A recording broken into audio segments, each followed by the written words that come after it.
कितना वॉल्यूम उठाया हुआ है, आधा वॉल्यूम 1 मोल का, तो देखिए मोल भी क्या हो जाएगा, आधा हो जाएगा। यहाँ पर भी कितना मोल है, आधा मोल है, ये भी कितना मोल है, आधा मोल है। इससे मुराद है volume half, number of mole half, particle half, और इन सब के वैल्यूज क्या बराबर हैं। ये देखिए इनमें कोई फ़र्क नहीं है, पार्टिकल की तादाद में फ़र्क नहीं है, नंबर ऑफ मोल की तादाद में फ़र्क नहीं है। भले ही गैसेस डिफरेंट हैं मगर वॉल्यूम सेम होने से इनके पार्टिकल भी सेम हो गई, इनके मोल्स भी सेम हो गए। But different masses at same temperature and pressure. मगर इनके अब मासेस में फ़र्क होगा। मासेस में कैसे फ़र्क होगा, मासेस में ये देखिए कितना मास है,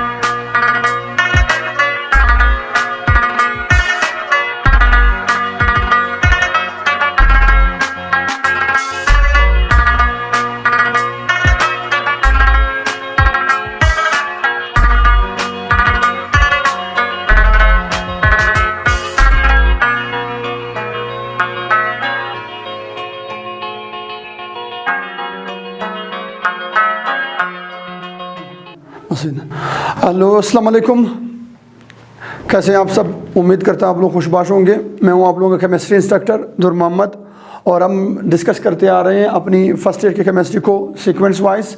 चैप्टर नंबर 4 हमारा स्टार्ट हो चुका है, गैसेस। और गैसेस में हम पढ़ चुके हैं the properties of states of matter, फिर हमने स्टेट्स ऑफ मैटर पढ़ी, फिर हमने गैसेस को स्टार्ट किया, और गैसेस में हम अब पढ़ रहे हैं लॉज ऑफ गैसेस। ठीक है जी, आइडियल गैस लॉज पढ़ रहे हैं। आइडियल गैस लॉज में हमने पढ़ी थी चार्ल्स लॉ और बॉयल्स लॉ। ठीक है जी, आज हम पढ़ने जा रहे हैं Avogadro's law. What is Avogadro's law. आते भाई स्टार्ट करते हैं। एवोगैड्रोस लॉ क्या है। एवोगैड्रोस लॉ इसे हम बोलते हैं volume and number of moles relation, volume and number of mole relation।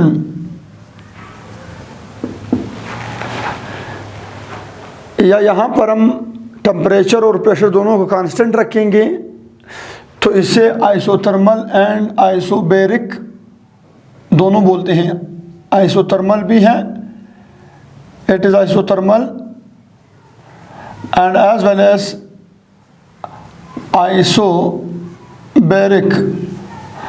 Isobaric क्यों बोलते हैं, क्योंकि यहाँ पर प्रेशर कांस्टेंट है। आइसोथर्मल क्यों बोलते हैं, क्योंकि यहाँ पर टेम्परेचर कांस्टेंट है। टेम्परेचर भी कांस्टेंट है, प्रेशर भी कांस्टेंट है। किस चीज़ को वेरी करेंगे, नंबर ऑफ मोल्स को वेरी करेंगे। चलिए भैया ध्यान दीजिएगा।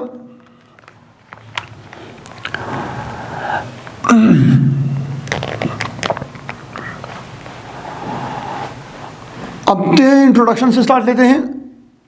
This law was introduced by Amedeo Avogadro. इससे अमेडियो एवोगैड्रो वो साइंटिस्ट जिसने मोल का कॉन्सेप्ट दिया था। So this law was introduced by Amedeo Avogadro in 1811 में इस साइंटिस्ट ने, अमेडियो एवोगैड्रो ने इसे प्रपोज किया था, इस लॉ को। This law shows the relation between volume and number of moles. ये लॉ या ये रिलेशन जो है ये वॉल्यूम और नंबर ऑफ मोल के दरमियान ताल्लुक़ को शो करती है। क्या अगर हम नंबर ऑफ मोल बढ़ाएंगे तो वॉल्यूम पर क्या असर होगा, और अगर हम नंबर ऑफ मोल को कम करेंगे तो वॉल्यूम पर क्या असर होगा। पढ़ते हैं। आती है भैया स्टेटमेंट नंबर 1। पहला statement, the volume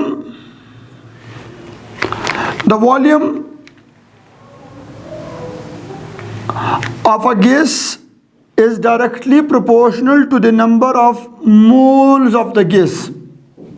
The volume, और फरमाइए, the volume of the gas is directly proportional directly proportional to the what, to the number of moles of the gas at constant temperature and number of at constant temperature and pressure। Temperature और pressure को जब हम constant रखें और gas के number of मोल बढ़ाएंगे या कम करेंगे तो उसकी वजह से वॉल्यूम क्या हो जाएगा, कम हो जाएगा या ज़्यादा हो जाएगा। डायरेक्ट रिलेशन है, अगर नंबर ऑफ मोल बढ़ाएंगे तो वॉल्यूम बढ़ेगा, अगर नंबर ऑफ मोल कम करेंगे तो वॉल्यूम क्या हो जाएगी, कम हो जाएगी। This is called the direct relation between number of moles and volume. Mathematically we can write as V is directly proportional to the N, volume is directly proportional to the N। Volume और number of mole आपस में directly related हैं। So V is equal to KN। Proportionality से हमको ख़त्म किया, क्या बच गई, KN आ गई। So V is equal to KN। This is your question number 1। What is K over here, यहाँ पर हमारे पास K क्या है, K is what? K is called the Avogadro's constant। और इस Avogadro's constant को Avogadro's constant, इस Avogadro's constant को निकालने के लिए हम क्या करेंगे, n को नीचे ले आएंगे तो क्या हो जाएगा, K is equal to V upon n। n यहाँ पर मल्टीप्लाई था, यहाँ पर आके क्या हो गया, डिवाइड हो गया, तो K is equal to V upon n। K is equal to V upon n। यहाँ से भी आप एक और स्टेटमेंट अखज़ कर सकते हैं, हम अभी पढ़ेंगे, बहरहाल वेट कीजिए, फिलहाल थोड़ा सा कुछ पॉइंट्स पढ़ते हैं। याद रखिए कि K is what, K is Avogadro's constant. K किसका कांस्टेंट है, K एवोगैड्रोस कांस्टेंट है। और याद रखिए K की value it is independent upon volume and number of mole. Number of mole को तब्दील करने से और वॉल्यूम को तब्दील करने से K की वैल्यू तब्दील नहीं होगी। यहाँ पे हम पढ़ने भी वाले हैं इसके लिए, सही है। V अपॉन n, जितना n बढ़ाओगे उतना V बढ़ेगा और वो एक दूसरे के असर को क्या कर देंगे, कैंसिल कर देंगे। And K remains constant, K remains constant. जितने नंबर ऑफ मोल कम करोगे सेम उतना वॉल्यूम कम होगा और अगेन ये एक दूसरे के और असर को क्या कर देंगे, कैंसिल कर देंगे। And K remains constant. तो याद रखिएगा K की वैल्यू वॉल्यूम पर और नंबर ऑफ मोल पर डिपेंड नहीं करती। K की वैल्यू, एवोगैड्रोस कांस्टेंट की वैल्यू नंबर ऑफ मोल पर और V पर डिपेंड नहीं करती। नंबर ऑफ मोल को बढ़ाओ V बढ़ जाएगी मगर K की वैल्यू तब्दील नहीं होगी। कैसे नहीं होगी, अभी मैं आपको पढ़ाऊंगा, समझाऊंगा, सही है, इस डायग्राम के जरिए। But this K is dependent upon the pressure and pressure and temperature. ये प्रेशर और टेम्परेचर पर डिपेंड करती है। प्रेशर बढ़ाने से या कम करने से, टेम्परेचर बढ़ाने से या कम करने से, याद रखिए K की वैल्यू तब्दील हो जाएगी। सो याद रखिएगा Avogadro's constant is dependent upon T and P। इसीलिए तो हम कहते हैं कि कांस्टेंट क्या होनी चाहिए, कांस्टेंट होनी चाहिए टेम्परेचर और कांस्टेंट होनी चाहिए प्रेशर। क्योंकि टेम्परेचर और प्रेशर अगर चेंज होगा तो याद रखिए K की वैल्यू फिर कांस्टेंट नहीं रहेगी, फिर K की वैल्यू क्या हो जाएगी, K की वैल्यू भी तब्दील हो जाएगी। अच्छा, अब आपसे क्वेश्चन ये किया जाएगा कि एवोगैड्रोस कांस्टेंट का टेम्परेचर के साथ क्या रिलेशन है और एवोगैड्रोस कांस्टेंट का प्रेशर के साथ क्या रिलेशन है। तो मैं ये भी समझाना चाहता हूं, आप लोग जरा ध्यान दीजिएगा, ये याद रखिएगा। K is directly proportional to the T and K is inversely proportional to the P।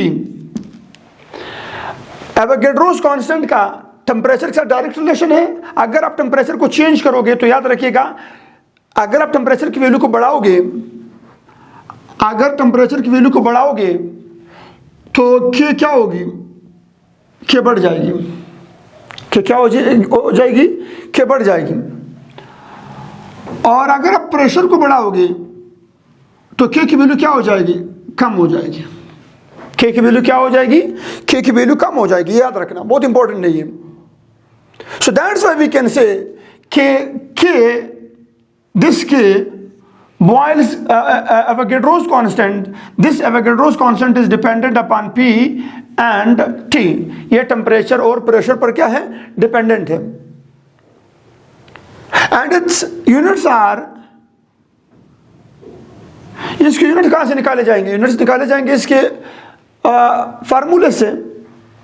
तो यहाँ पर क्या आ रही है? Volume upon number of mole. Volume की यूनिट्स क्या है? Decimetre cube. और नंबर ऑफ मोल की यूनिट्स क्या है? मोल। तो मोल नीचे ऊपर चला जाए क्या हो जाएगा? पर मोल हो जाएगा। तो हम बोलेंगे डेसीमीटर क्यूब पर मोल, डेसीमीटर क्यूब पर मोल, डेसीमीटर क्यूब पर मोल, डेसीमीटर क्यूब पर मोल, डेसीमीटर क्यूब पर मोल। जरा आप लोग गौर कीजिए, डेसीमीटर क्यूब पर मोल, कुछ याद आ रहा है? डेसीमीटर क्यूब पर मोल किसका कांस्टेंट था, किसका यूनिट था? याद है? मोलर वॉल्यूम का। मोलर वॉल्यूम की यूनिट्स क्या थे? याद है या नहीं याद है? मोलर वॉल्यूम की यूनिट्स क्या थे? डेसीमीटर क्यूब पर मोल। तो याद रखिएगा, जो एवोगैड्रोस कांस्टेंट की यूनिट होते हैं, ये गौर से सुने, सब सुने भैया, सब सुने, जो एवोगैड्रोस कांस्टेंट की यूनिट्स होते हैं, जो एवोगैड्रोस कांस्टेंट की यूनिट्स होते हैं, वो मोलर वॉल्यूम की यूनिट्स होते हैं। जो एवोगैड्रोस कांस्टेंट की यूनिट होते हैं, वो मोलर वॉल्यूम की यूनिट्स हुआ करते हैं। समझ आ रही है मैं क्या कह रहा हूँ? यही यूनिट्स किस कहते हैं? मोलर वॉल्यूम कहते हैं। और ये यूनिट्स किसके आ रहे हैं? एवोगैड्रोस कांस्टेंट के। सही है भैया? अच्छा, यहाँ तक ओके है। अब मैं इस इक्वेशन नंबर 2 से एक और स्टेटमेंट उठा सकता हूँ, और वो स्टेटमेंट कुछ यूँ है कि the ratio of volume and number of mole, volume और नंबर ऑफ मोल की जो क्या होती है? रेशो होती है। Volume divided by number of mole is called ratio. Volume divided by number of mole, the ratio of volume and number of mole is always constant. याद रखिए, volume divided by number of मोल आप जब भी निकालोगे उसकी value क्या आएगी? Constant रहेगी, वो तब्दील नहीं होगी। कैसे नहीं होगी? मैं अभी बाकायदा डायग्रामेटिकली भी समझाऊंगा, वेट कर लें। The ratio of volume and number of mole always constant at constant temperature and constant pressure। अगर टेम्परेचर और प्रेशर को कांस्टेंट रखा जाए और volume divided by number of mole को वेरी किया जाए, तो याद रखिए Q की वैल्यू तब्दील नहीं होगी। भले ही वॉल्यूम तब्दील हो जाए, भले ही नंबर ऑफ मोल तब्दील हो जाए, मगर याद रखिएगा Q की वैल्यू तब्दील नहीं होगी at constant temperature and constant pressure. समझ आ रही हम? तो इसलिए मैं एक नया इक्वेशन लिख रहा हूँ, एक नया इक्वेशन लिख रहा हूँ एवोगैड्रोस के लिए, एवोगैड्रोस लॉ के लिए। एवोगैड्रोस लॉ का इक्वेशन ये भी है, याद रखिएगा, आप लोगों के पास ये भी आती है। ये भी एवोगैड्रो लॉ की इक्वेशन है 1, 2, और ये इक्वेशन नंबर 3 भी क्या है? एवोगैड्रो लॉ का ही इक्वेशन है। V1 upon N1 is equal to V2 upon N2 is equal to V3 upon N3 is equal to V4 upon N4 is equal to V5 upon N5 is equal to K। ये constant रहेगी। याद रखिए, जितना मर्जी change करो number of mole को, volume उतना change होता जाएगा और इनकी वैल्यू में कभी भी तब्दीली नहीं आएगी। क्या रहेगी? कांस्टेंट रहेगी। इनके डिवीजन की वैल्यू तब्दील नहीं होगी। वॉल्यूम भी तब्दील होगा, नंबर ऑफ मोल भी तब्दील हो रहे हैं, मगर K की वैल्यू तब्दील नहीं होगी। तो हम बोलेंगे V1 upon N1 is equal to V2 upon N2। This is very very important question. इससे न्यूमेरिकल आते हैं आप लोगों के पेपर में भी और एग्जाम में भी और आप लोगों के एंट्री टेस्ट में भी। सही है? V1 upon N1 is equal to V2 upon N2, जिसमें V1 दिया हुआ होगा, V2 N1 दिया हुआ होगा, V2 दिया हुआ होगा, N2 मांगा गया होगा। तो फिर आप लोगों ने इस तरह से इसको मालूम करना होगा। सही है? जो भी मांगा हुआ होगा आप उसको बाहर लिख देंगे और बाकी को आपस में मल्टीप्लाई एंड डिवाइड कर देंगे और आपके पास आंसर आ जाएगा। सही है? So the formula is V1 upon N1 is equal to V2 upon N2। This is also the mathematical expression for Avogadro's law. सही है भैया? अब जरा पढ़ते हैं कि सर कैसे V1 upon N1 and V2 upon N2 ये आपस में बराबर है, और इस लॉ को क्या करते हैं? इस स्टेटमेंट को सेटिस्फाई करते हैं थ्रू दिस डायग्राम। चले अब डायग्रामेटिकली प्रूव करते हैं इस रिलेशन को कि V1 upon N1 V2 upon N2 कैसे ये कांस्टेंट रहती है और ये तब्दील क्यों नहीं होती, इनकी रेशो तब्दील क्यों नहीं होती। सपोज कर लें मेरे पास इस वक्त कंडीशन जो है वो STP है। STP तो आप लोग जानते हो, standard temperature and pressure. Standard temperature and pressure, और स्टैंडर्ड टेम्परेचर एंड प्रेशर तो आपको पता होना चाहिए, चैप्टर नंबर 1 में भी हमने डिस्कस किया था। STP mean standard temperature and pressure.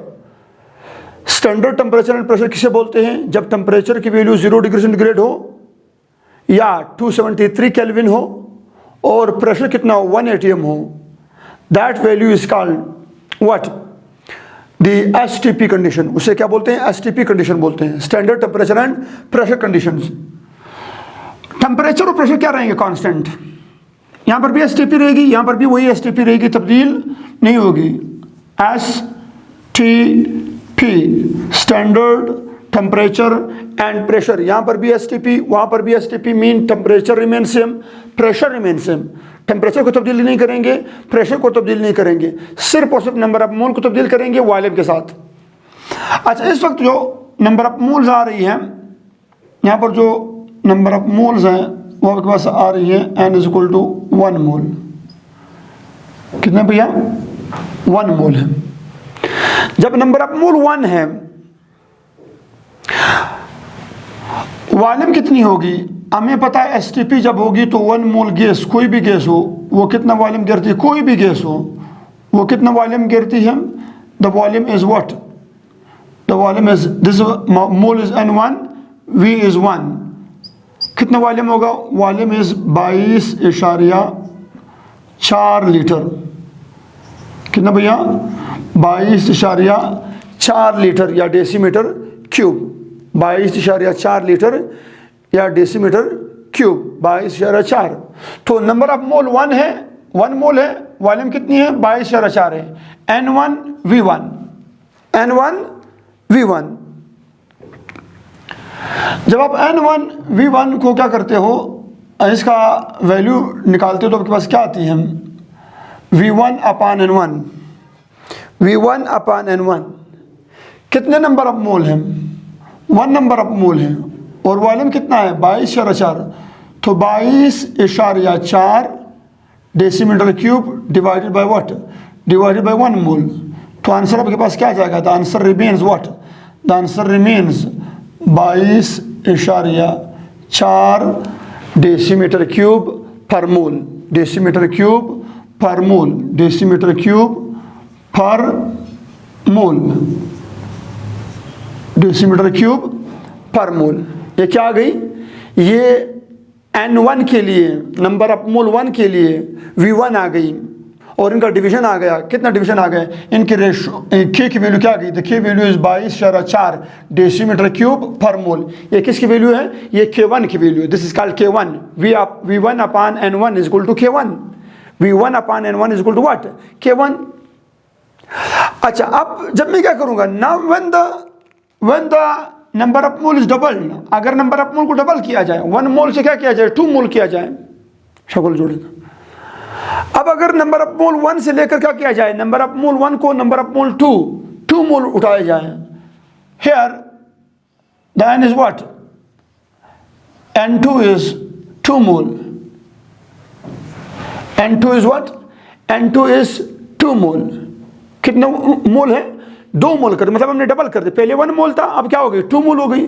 जाहिर सी बात है, जब मोल 2 किया जाएगा तो वॉल्यूम भी 2 डबल हो जाएगा। when the number of mole is doubled, the volume will also be doubled। तो वॉल्यूम क्या हो जाएगी? वॉल्यूम भी डबल हो जाएगी। अब जो हमारे पास वॉल्यूम आ रही है, the volume is what? From here to here, the volume is V2। जब N2 हो गई तो V2 हो जाएगी। V2 is what? V2 is 44.8 decimetre cube, 44.8 decimetre cube. जब नंबर ऑफ मोल डबल हो कर दी तो वॉल्यूम भी क्या हो गई? डबल हो गई। अच्छा, अब देखते हैं क्या इसका k के ऊपर असर है या नहीं है। नंबर ऑफ मोल डबल करने से वॉल्यूम डबल हो गई, नंबर ऑफ मोल ट्रिपल करने से वॉल्यूम ट्रिपल हो जाएगी, नंबर ऑफ मोल को 4 टाइम बढ़ाएंगे वॉल्यूम 4 टाइम बढ़ेगी, नंबर ऑफ मोल को हाफ करेंगे वॉल्यूम हाफ हो जाएगी। ये तो सही है, ये बात ओके है, ये बात तो बिल्कुल क्लियर है। 1 मोल था तो 22 लीटर वॉल्यूम था, जब 2 मोल हो गई तो 44 हो गई। इससे मुराद है आपके पास क्या हो रही है? वॉल्यूम डबल हो जाती है जब नंबर ऑफ मोल डबल किए जाएं। सही है। अच्छा, अब देखते हैं कि क्या ये तो K1 की वैल्यू थी, ये किसकी वैल्यू थी? K1 की। अब मैं निकालता हूं किसके लिए? K2 की वैल्यू। तो K2 की वैल्यू हमारे पास क्या जाएगी? हम ले लेंगे कितना वॉल्यूम? 44.8 डिवाइडेड बाई 2 मोल, है ना। V2 कितना V2 है 44.8 डिवाइडेड बाई N2 कितने नंबर ऑफ मोल है 2 मोल है। तो 2 पर डिवाइड कर दोगे तो आपके पास क्या आ जाएगा, the answer of the K2 is what, K2 का आंसर क्या हो जाएगा, that is what, that is 22.4 decimetre cube पर मोल। आ गई। और फरमाइए शकुल अब सीधा वन प्रेजेंट खेल दो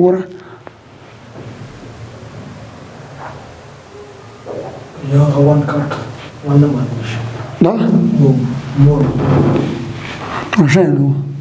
अच्छा तो क्या हो गई, आप चेक कर लें। पहले इसकी K1 की वैल्यू क्या थी, K1 की वैल्यू कितनी आई 22.4 और K2 की वैल्यू कितनी आ गई, K2 की वैल्यू हमारे पास आ गई 22.4। इससे मुराद है नंबर ऑफ मोल बढ़ाने से वॉल्यूम तो बढ़ती है, मगर याद रहे कि इन दोनों की वैल्यू क्या आ रही है, सेम आ रही है, कांस्टेंट आ रही है, K की वैल्यू तब्दील नहीं होती। यही हमने बोला हुआ था इस इक्वेशन में कि the ratio of volume and number of mole is always constant when the pressure and temperature is constant. सही है। तो आप चेक कर सकते हैं कि वॉल्यूम नंबर ऑफ मोल बढ़ाने से वॉल्यूम बढ़ गई मगर K की वैल्यू तब्दील नहीं हुई। It's mean K1 is equal to K2। It's mean V1 upon N1 is equal to V2 upon N2। Justify हो गई ये चीज़, क्लियर है। अच्छा यहाँ तक तो ओके है। अब मैं एवोगैड्रो लॉ का एक और डेफिनेशन, एक और स्टेटमेंट आपको बताऊंगा। ये स्टेटमेंट इस्तेमाल होती है एंट्री टेस्ट में, बहुत ज़्यादा यूज़ होती है, क्वेश्चन भी इससे बनते हैं, बहुत सारे MCQs बनते हैं। मैं भी अपने फिज़िकल क्लासेस में अपने एकेडमी में मैं इसके क्वेश्चन बहुत ज़्यादा ले आता हूँ। इस चैप्टर नंबर 4 के टेस्ट में मैं बहुत ज़्यादा एवोगैड्रो लॉ के वो लाता हूँ, क्वेश्चन लाता हूँ, क्योंकि ये बहुत टिपिकल है और आती है एंट्री टेस्ट में। Different cases of same volume, ये थोड़ा सा डिफरेंट वो है, थोड़ा सा डिफरेंट स्टेटमेंट है। The different cases of same volume, अगर मुख्तलिफ गैसेस मुख्तलिफ हो, कार्बन डाइऑक्साइड हो, नाइट्रोजन गैस हो, ऑक्सीजन गैस हो, the different gases of same volume, the different gases of what, the different gases of same volume have same number of molecules and same number of moles, have same number of molecules and same number of moles, but different masses at same temperature and pressure। याद रखिए अगर 4 gases हों या 2 gases हों, मतलब different gases हों, उनको आप लोगों ने same condition of temperature, same temperature और प्रेशर की सेम टेम्परेचर और प्रेशर की कंडीशन में रखा हुआ है। ज़रा गौर फरमाइए, अगर आपने 3 डिफरेंट गैसेस उठाई हों, उनके लिए टेम्परेचर और प्रेशर सबकी सेम हो, सबका कंडीशन क्या हो, सेम हो, तो सेम टेम्परेचर हो और सेम प्रेशर हो सबका, इन सबका टेम्परेचर, इन तीनों कंटेनर का टेम्परेचर और प्रेशर क्या हो, सेम कंडीशन हो। तो याद रखिए भले ही गैसेस डिफरेंट हो, लेट्स सपोज यहाँ पर मेरे पास आ रही है, here is what, here is H2 gas, here is N2 gas, here is CO2 gas. 3 different gases हैं, ध्यान दीजिएगा, 3 डिफरेंट गैसेस हैं, different gases of same volume. अगर डिफरेंट गैसेस उठाओ मगर वॉल्यूम उनका सेम उठाओ, कितना वॉल्यूम है, लेट्स सपोज ये वॉल्यूम है और ये वॉल्यूम है नाइट्रोजन का और यही वॉल्यूम है किसका, कार्बन डाइऑक्साइड का। तो इनके कहते हैं इनकी वॉल्यूम अगर सेम होगी, याद रखिए, तो इनके पार्टिकल भी क्या होंगे, इनके पार्टिकल भी हमारे पास सेम होंगे, पार्टिकल भी क्या होंगे, सेम होंगे। इनके पार्टिकल भी क्या होंगे भैया, इनके पार्टिकल भी हमारे पास सेम ही होंगे, इनके पार्टिकल क्या होंगे, सेम होंगे। इनके पार्टिकल क्या होंगे भैया, इनके पार्टिकल सेम होंगे। The different gases of same volume, gases different हो मगर वॉल्यूम सबका क्या हो, आपने सेम उठाया हो, वॉल्यूम क्या हुआ, उठाया हुआ हो, सेम उठाया हुआ। लेट्स सपोज मैंने वॉल्यूम कितना उठाया हुआ है, मैंने उठाया हुआ है कितना लीटर,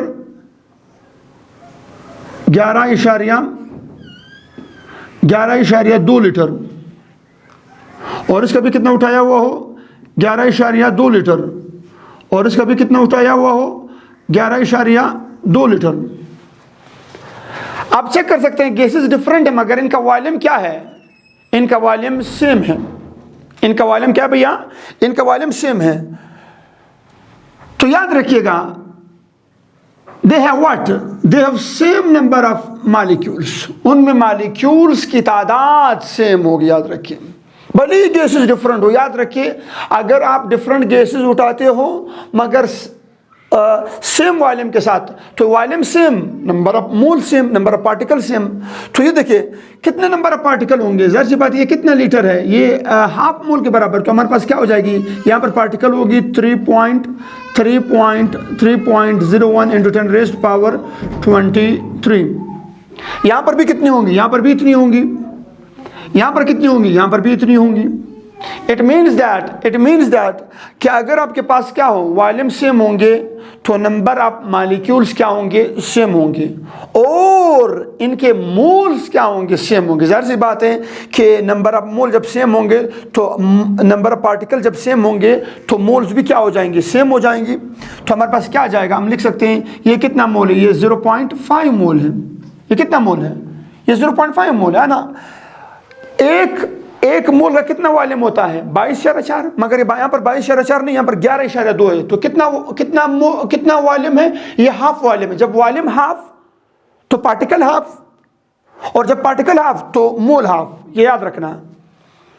वॉल्यूम हाफ तो पार्टिकल हाफ, पार्टिकल हाफ तो मोल हाफ, क्योंकि ये तीनों डायरेक्टली प्रोपोर्शनल है। वॉल्यूम, नंबर ऑफ मोल और पार्टिकल, ये डायरेक्टली रिलेशन है।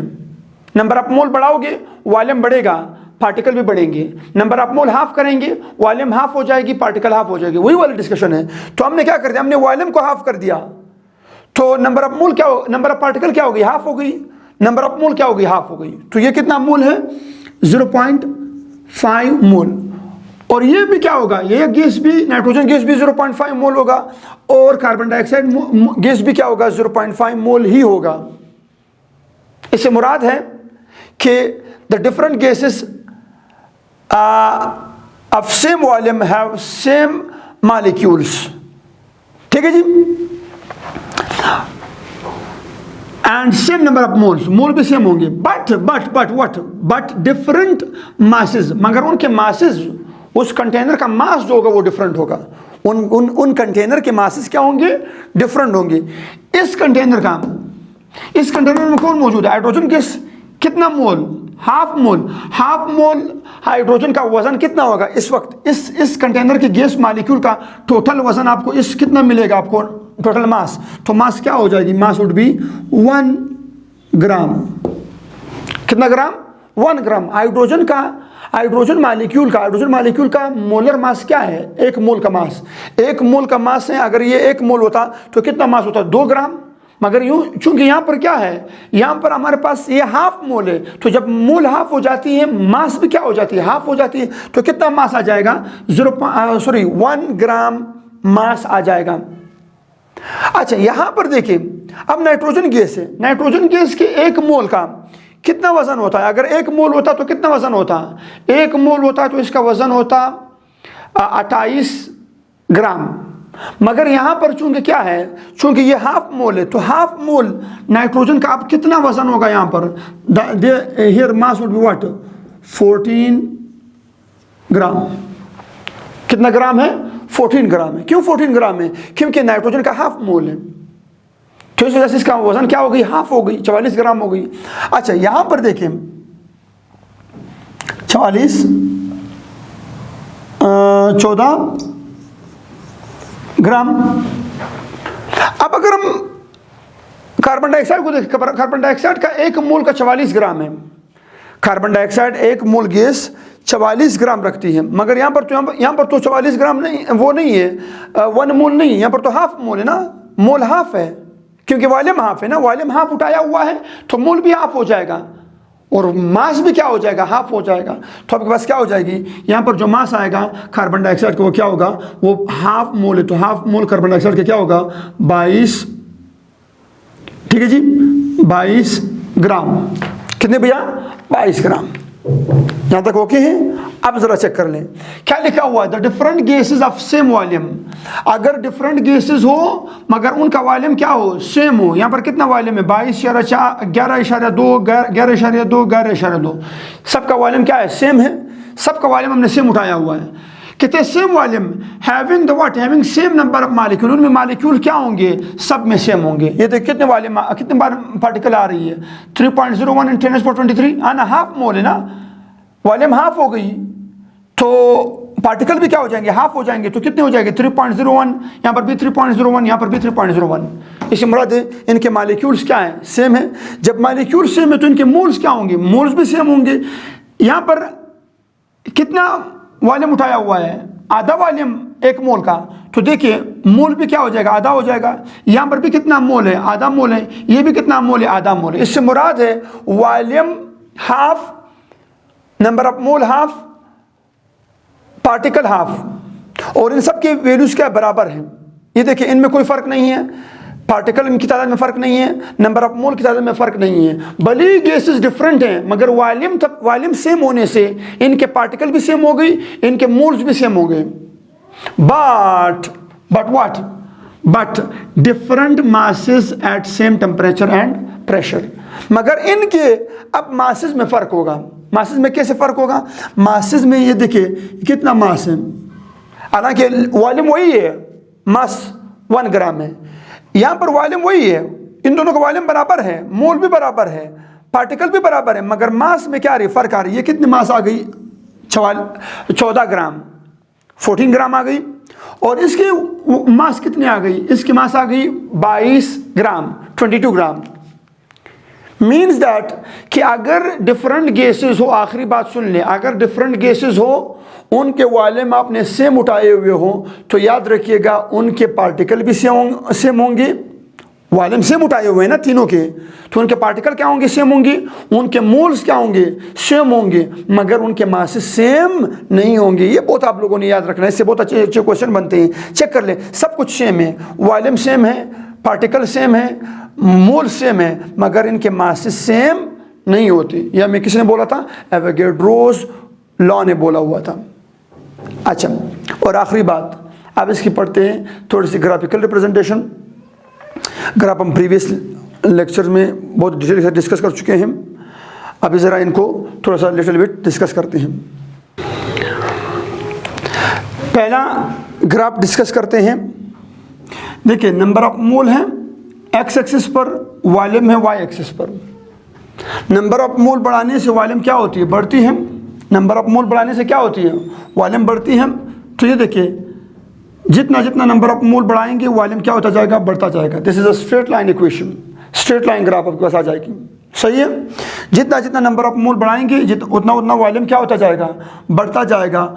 मगर कब, जब टेम्परेचर और प्रेशर दोनों क्या हो, कांस्टेंट हो। When the temperature and pressure both are constant, जब टेम्परेचर और प्रेशर दोनों कांस्टेंट होंगी तो नंबर ऑफ मोल बढ़ाने से वॉल्यूम ऑटोमेटिकली बढ़ती चली जाती है।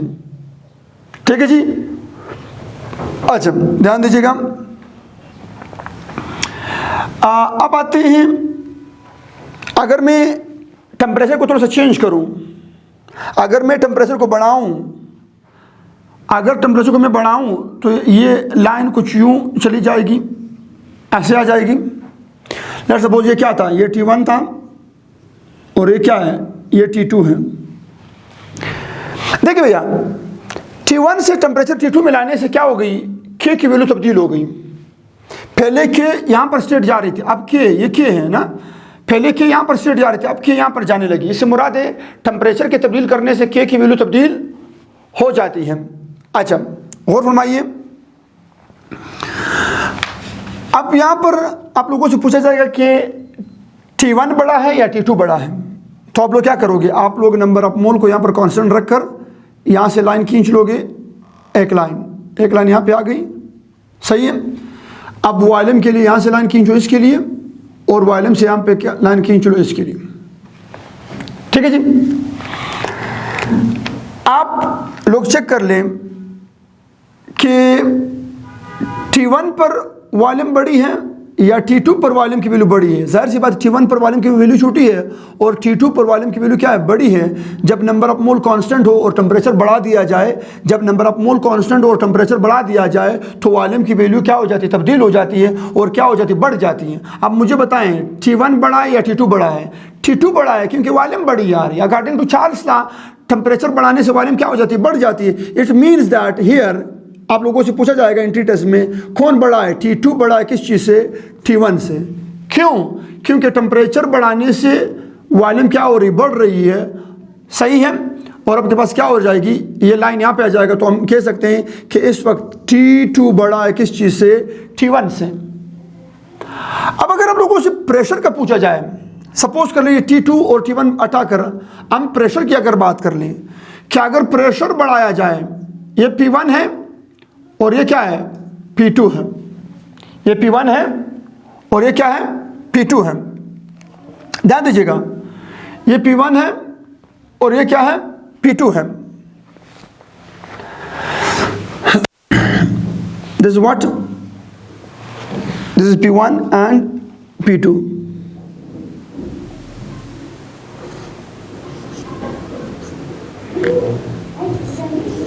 P1 and P2। याद रखिए प्रेशर और वॉल्यूम का आपस में रिलेशन क्या है, इनवर्स है। According to Boyle's law pressure बढ़ाएंगे तो वॉल्यूम कम हो जाएगी। अच्छा, ये नंबर ऑफ मोल कांस्टेंट है, चेक कर लें। नंबर ऑफ मोल ये मैंने कांस्टेंट रखा हुआ है। जब मैंने लाइन खींचा तो ये V1 और ये क्या गई, V2।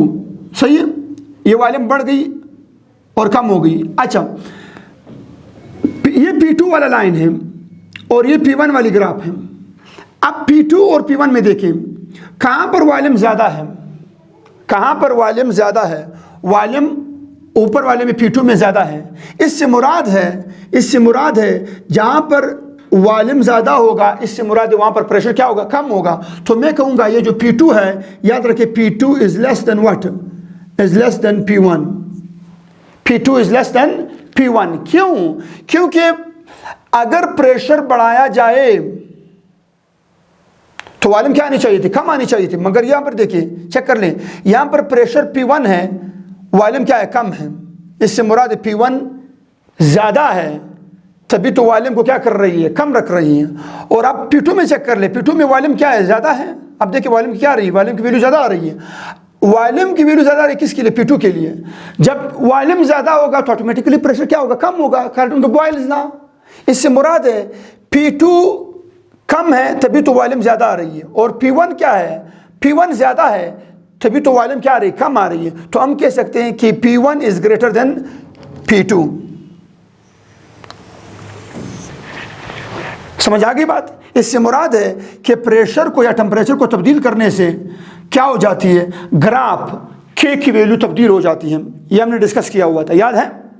मगर अगर इनको कांस्टेंट रखा जाए, इनको छेड़ा ना जाए, इनको तब्दील ना किया जाए, अगर मैं इसको एक को कंसिडर करूं, मतलब प्रेशर को टेम्परेचर को कांस्टेंट रखा जाए, उनको तब्दील ना किया जाए, फिर आप जितनी मर्जी नंबर ऑफ मोल बढ़ाओ उतना उतना वॉल्यूम बढ़ता जाएगा और स्ट्रेट लाइन चलता जाएगा और नंबर और K की वैल्यू तब्दील नहीं होगी। तो यही हमने डिस्कस किया था यहाँ पर कि K की value is dependent upon temperature and pressure but independent upon volume and number of mole. Number of मोल पर और वॉल्यूम पर K की वैल्यू तो डिपेंड नहीं करती। किस चीज़ पर डिपेंड करती है, प्रेशर पर और टेम्परेचर पर। बात यहाँ पर क्लियर हो गई? उम्मीद करता हूँ आप लोगों को लिटिल बिट समझ आ चुका होगा कि टेम्परेचर बढ़ाने से और प्रेशर बढ़ाने से K के ऊपर क्या असर होती है। सही है भैया? अच्छा, अब जब हम यहाँ पर आते हैं, यहाँ पर तो यहाँ पर हमने बोला था कि नंबर ऑफ मोल जितना मर्जी तब्दील करो V/N मतलब K के ऊपर कोई असर नहीं होगा। ये हमने यहाँ पर पढ़ा था, ये देखें, the ratio of V/N always constant, V divided by N always क्या रहेगी, कांस्टेंट रहेगी।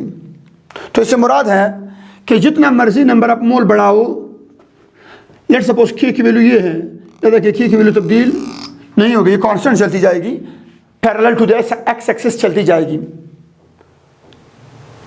जितना मर्जी नंबर ऑफ मोल बढ़ाओ V/N की वैल्यू तब्दील नहीं होगी, के की वैल्यू तब्दील नहीं होगी, but at what, at constant pressure and temperature. अगर प्रेशर और टेम्परेचर को कांस्टेंट रखा जाए, हाँ अगर प्रेशर और टेम्परेचर को बढ़ाया जाए या कम किया जाए, याद रखिए फिर क्या हो जाएगी, फिर के की वैल्यू तब्दील हो जाएगी, फिर के की वैल्यू तब्दील हो जाएगी। सपोज कर ले कैसे, सपोज कर ले भैया, ध्यान दीजिए, सपोज कर ले यहाँ पर क्या आ रही, मैंने एक और लाइन खींच लिया यहाँ पे ऐसे, ये T1 पर है और ये T2 पर है, ये T1 पर है और ये T2 पर है।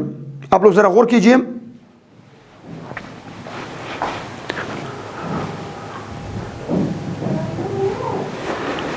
आप मुझे बताएं यहाँ पर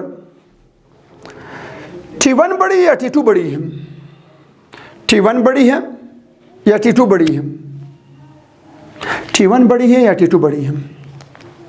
चले कैसे मालूम करेंगे, ये क्या है, ये नंबर ऑफ मोल कांस्टेंट रख दिया, यू लाइन खींच लिया, यू क्या कर लिया, यू लाइन खींच लिया।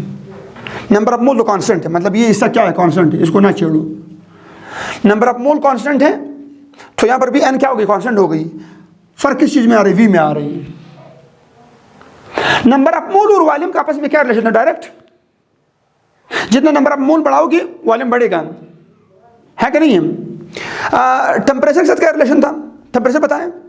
टेम्परेचर बढ़ाएंगे, ये T1 है और ये T2 है, टेम्परेचर बढ़ाएंगे तो वॉल्यूम पर क्या रिलेशन होगा, वॉल्यूम बढ़ेगा, है कि नहीं है। अच्छा अब n तो कांस्टेंट है, इससे मुराद ये जो Q की वैल्यू है ये किस पर डिपेंड कर रही है, डिपेंड कर रही है V पर, क्योंकि n तो कांस्टेंट आ रही है ना, n तो हमने कांस्टेंट रख दिया। यहाँ पे देखिए n कांस्टेंट रख दिया हमने, एक लाइन खींच लिया। इस लाइन में आप चेक कर लें, ये लाइन, इस लाइन पे आपको दो वैल्यूज मिल रही है, एक T2 की वैल्यू मिल रही है V1/N1 और एक T1 वाली मिल रही है, मतलब दो टेम्परेचर पर आपको मिल रही है V/N की वैल्यू। अब V/N की वैल्यू जितना टेम्परेचर बढ़ाओगे वॉल्यूम उतना बढ़ेगा, जितना टेम्परेचर बढ़ाओगे वॉल्यूम उतना बढ़ेगा। तो मुझे बताएं वॉल्यूम की वैल्यू यहाँ पर ज़्यादा है या वॉल्यूम की वैल्यू यहाँ पर ज़्यादा है। जाहिर सी बात है, नोमिनेटर है तो नोमिनेटर यहाँ पर बड़ा होगा, वॉल्यूम की वैल्यू यहाँ पर बड़ी होगी, यहाँ पर क्या है, छोटी है। जितनी नोमिनेटर कम हो जाएगी वैल्यू कम हो जाएगी, जितना नोमिनेटर बढ़ जाएगा वॉल्यूम बढ़ जाएगा। तो इससे मुराद है कि यहाँ पर ये वैल्यू वॉल्यूम की बड़ी है, इससे मुराद है जब वॉल्यूम बड़ी होगी तो टेम्परेचर भी क्या होगी, ज़्यादा होगी। मैं कहने से मुराद ये है कि T1 जो है, कहने से मेरा मुराद क्या है, कहने से मेरा मुराद ये है कि T1 जो है, T1 की वैल्यू T2 से ज़्यादा है, क्योंकि T1 पर वॉल्यूम ज़्यादा है और T2 पर वॉल्यूम क्या है, कम है। इस वजह से हम कह सकते हैं कि T1 is greater than T2।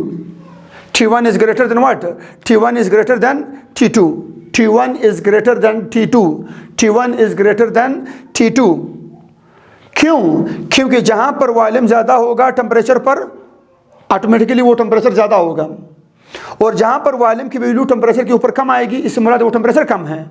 तो मैं बोलूँगा कि यहाँ पर नंबर ऑफ मोल जब कांस्टेंट रखा जाए और टेम्परेचर के मुताबिक देखा जाए तो जहाँ पर V/N की वैल्यू बड़ी होगी वहाँ पर टेम्परेचर क्या होगा, ज़्यादा होगा, और जहाँ पर वॉल्यूम की वैल्यू कम होगी वहाँ पर V/N की वैल्यू कम होगी, तो ऑटोमेटिकली टेम्परेचर क्या होगा, कम होगा। इससे मुराद T1 is greater than T2, T1 is greater than T2, क्योंकि वहाँ पर वॉल्यूम की वैल्यू T1 पर ज़्यादा आ रही है और T2 पर वॉल्यूम की वैल्यू क्या आ रही, कम आ रही। That's why T1 is greater than T2। ये थी graphical representation of what, of the Avogadro's law. उम्मीद करता हूँ आप लोगों को समझ आ चुका होगा और समझ भी चुके होंगे आप लोग। अपनी दुआओं में याद रखिएगा, अपना बहुत सारा ख्याल रखिएगा। इंशाल्लाह हम कोशिश करते रहेंगे कि आप लोगों तक अच्छे कॉन्सेप्ट, अच्छे मज़ीद लेक्चर्स एडवांस केमिस्ट्री के, एंट्री टेस्ट के, MCQs टाइप कोशिश करें कि मुख्तलिफ सारी वीडियोज़ आप लोगों तक लाते चले जाएँ। अपना बहुत सारा ख्याल रखिएगा, दुआ में याद रखिएगा। अल्लाह निगहबान द खुदाई पामान।